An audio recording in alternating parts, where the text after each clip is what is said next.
नमस्कार, मी पुष्पावती मोरे या यूट्यूब चॅनलवर तुमचं खूप खूप स्वागत करते।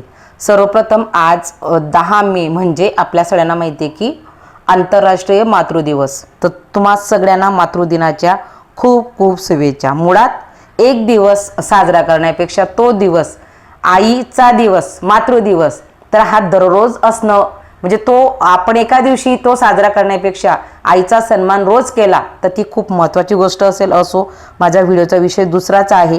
आपल्या सगळ्यांना माहिती आहे की गेल्या 4 महिन्यापासून आपल्या प्रत्येक गावामध्ये आपल्या जवळ आपले शिक्षक, जिल्हा परिषद शाळेचे शिक्षक किंवा अंगणवाडी सेविका जे BLOचं काम करत आहेत, तर त्यांच्या माध्यमातून आपल्याला माहिती आहे की मतदानाची जी मतदान यादीतील ऑनलाईन मॅपिंगचं काम सुरू आहे। परंतु आतापर्यंत बऱ्याच जणांना ही ऑनलाईन मॅपिंगचं महत्त्व समजलेलं नाही। तर बघा, आपल्यापर्यंत जे BLO पोहोचतील नाही पोहोचतील त्यांचं काम आहे, ते पोहोचण्याचं काम 100% करतीलच। पण आपण पण त्या देशात राहतो, त्या राज्यात राहतो, आपण आपल्या गावात राहतो, तर आपली एक जबाबदारी आहे की आपण स्वतः जर त्यांच्याकडे ऑनलाईन मॅपिंगसाठी गेलो तर खूप उत्तम होईल। का उत्तम होईल? आता मी काही BLOचं काम करत नाही, त्याच्यामुळे टेन्शन घेऊ नका। पण मी व्हिडिओ तुमच्यासाठी का केलेला आहे याचं महत्त्व का आहे, कारण की जर मतदान यादीमध्ये जर तुमचं ऑनलाईन मॅपिंग झालेलं नसेल तर तुम्हाला येत्या कुठल्याही मतदानामध्ये म्हणजे जे इलेक्शन येईल तर त्याच्यामध्ये तुम्हाला मतदान करता येणार नाही।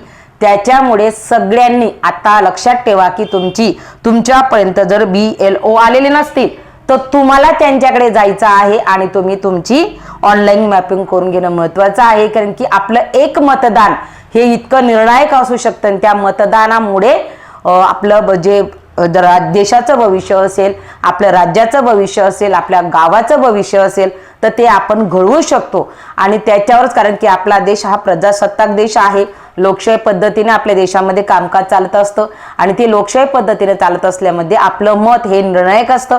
आपल्या मतावर उमेदवारी निवडून येत असतात आणि ते आपलं प्रतिनिधी म्हणून राज्य चालवत असतात, देश चालवत असतात, गावाचा गाडा चालवत असतात। तुम्हाला सगळ्यांना माहिती की ग्रामपंचायत पासून तर तालुक्यापासून, जिल्ह्यापासून तर पूर्ण देशापर्यंत आपल्याला ह्या सगळ्या गोष्टींचं जे इलेक्शन होत असतं आणि आपल्या मतदानाच्या माध्यमातून त्याचं जे निवड प्रक्रिया ही होत असते। परंतु ती निवड प्रक्रियेमध्ये आपण स्वतः सहभागी राहण्यासाठी आता शासनाने ही ऑनलाईन मॅपिंग सुरू केलेली आहे आणि ती ऑनलाईन मॅपिंग ही अनिवार्य आहे, खूप महत्त्वाची आहे।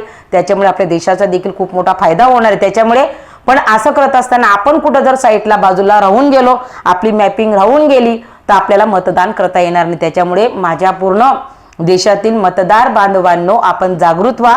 आपल्या गावामध्ये एक BLOचं काम करणारे जे व्यक्ती आहेत, अंगणवाडी सेविका असेल किंवा जिल्हा परिषदचे शिक्षक असतील, जास्त करून जिल्हा परिषदचे शिक्षक आहेत आणि एक क्वचित कमी प्रमाणामध्ये अंगणवाडी सेविका आहेत। कारण की अंगणवाडी सेविकांवर मुळात कामाचा भार खूप मोठा आहे, त्याच्यामुळे आणि मानधन कमी, काम जास्त असल्यामुळे त्यांच्यावर लोड खूपच आहे। त्याच्यामुळे त्यांचा विषय सोडून तुम्ही जिल्हा परिषद शाळेत जर ह्या गोष्टीची चौकशी केली तर नक्कीच तुम्हाला याचं महत्त्व समजेल आणि ते आपल्यापर्यंत येण्यापेक्षा ते आपल्याला एवढं ओळखत नाही, आपण त्यांच्यापर्यंत जर गेलो तर आपला स्वतःचा फायदा आहे, आपलं मतदान आपल्यासाठी बहुमूल्य आहे। त्याच्यामुळे मी सगळ्यांना आजच्या व्हिडिओच्या माध्यमातून आवाहन करते की तुमची अजूनही ऑनलाईन मॅपिंग राहिली असेल तर ती मॅपिंग करण्यासाठी आपण लवकरात लवकर त्यांच्याशी संपर्क साधावा आणि आपली मॅपिंग करून घ्यावी। एवढंच मला आजच्या व्हिडिओच्या माध्यमातून सांगायचं होतं। व्हिडिओ आवडला तर लाईक करा। आजच्या व्हिडिओपुरतं एवढंच, धन्यवाद।